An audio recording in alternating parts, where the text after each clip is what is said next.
So how do we deal with this whole discouragement thing? Because it's inevitable. We're all going to feel it.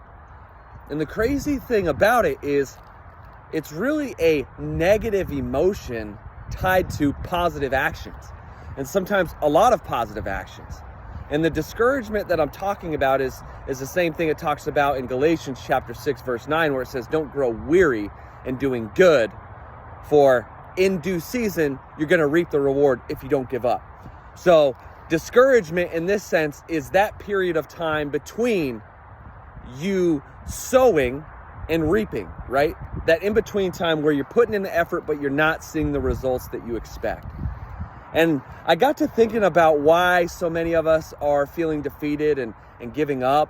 And it's not because we don't have the desire to please the Lord, the desire to do good.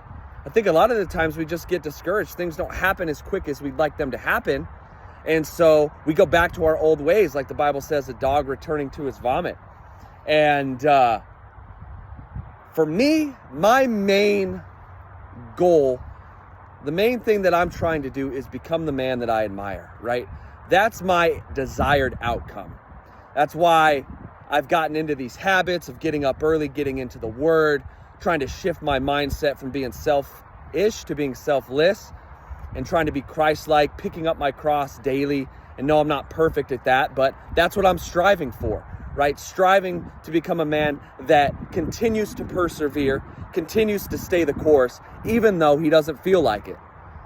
And so since that's my desired outcome, this idea of not giving up and not reaping my reward makes perfect sense, because if I give up and I start falling back into whatever sin or whatever temptation I might be dealing with, or just the temptation to be lazy, sleep in, to not do a post, or to just go back to the way I was living, even that temptation, I know that if I give in to that, I'm not going to reach the outcome that I desire. Because what I admire is a man that perseveres, that lives his purpose regardless of how he feels. So it makes perfect sense to me. So I know that I can't give up. I know I can't quit, because if I do, I will not get my desired outcome. And I think a lot of us don't understand this idea of spiritual consequences, because we can give up, we can do a sin that maybe nobody knows about, but we don't understand and respect the fact that there's going to be spiritual consequences for doing that.